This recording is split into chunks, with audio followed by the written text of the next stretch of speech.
शिव और पार्वती का दिव्य मिलन।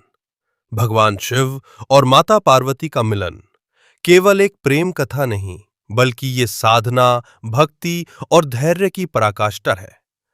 माता सती के आत्मदाह के बाद शिव योग साधना में लीन हो गए थे, लेकिन सृष्टि के संतुलन के लिए उनका फिर से संसार में आना आवश्यक था। यही कारण था कि माता सती ने पार्वती के रूप में पुनर्जन्म लिया और शिव को पुनः प्राप्त करने के लिए कठोर तपस्या की। पार्वती का जन्म और शिव के प्रति प्रेम, राजा हिमालय और माता मैना की पुत्री के रूप में माता पार्वती का जन्म हुआ। वे बचपन से ही भगवान शिव को अपना पति मानती थीं और उनके प्रति अनन्य प्रेम रखती थीं। लेकिन भगवान शिव गहरे ध्यान में लीन थे और संसार से विरक्त हो चुके थे। पार्वती ने संकल्प लिया कि वे शिव को अपने पति रूप में प्राप्त करके ही रहेंगी। इसके लिए उन्होंने कठोर तपस्या करने का निश्चय किया। पार्वती की कठोर तपस्या, माता पार्वती ने कठिन व्रत और तप किया। वे घने जंगलों में जाकर निर्जल और निराहार रहकर तपस्या करने लगी। उन्होंने वर्षों तक केवल हवा और पत्तों पर जीवन व्यतीत किया।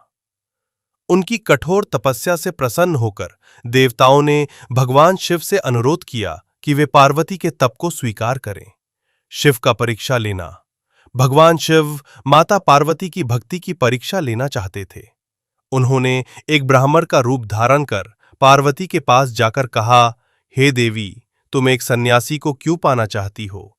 शिव तो औघड़, दिगंबर, मसानवासी हैं। वे तुम्हारे योग्य नहीं हैं। माता पार्वती ने उत्तर दिया, भगवान शिव ही मेरे सर्वस्व है। उनका प्रेम अनंत और शुद्ध है। मैं जन्मों से उन्हीं की आराधना कर रही हूं और जीवन के अंतिम क्षण तक करती रहूंगी। भगवान शिव उनकी अटूट भक्ति और प्रेम से प्रसन्न हुए और अपने वास्तविक स्वरूप में प्रकट हुए। शिव पार्वती का विवाह। भगवान शिव ने माता पार्वती को पत्नी रूप में स्वीकार किया। उनके विवाह का आयोजन बड़े धूमधाम से हुआ। जब भगवान शिव अपनी बारात लेकर आए तो उनके साथ भूत, पिशाच, नाग और अघोरी थे। उनके अनोखे रूप को देखकर माता पार्वती की माता मैना घबरा गईं। लेकिन पार्वती ने समझाया कि शिव का स्वरूप अनंत और दिव्य है। देवताओं और ऋषियों की उपस्थिति में दोनों का विवाह संपन्न हुआ और सृष्टि को फिर से शिव शक्ति का आशीर्वाद प्राप्त हुआ।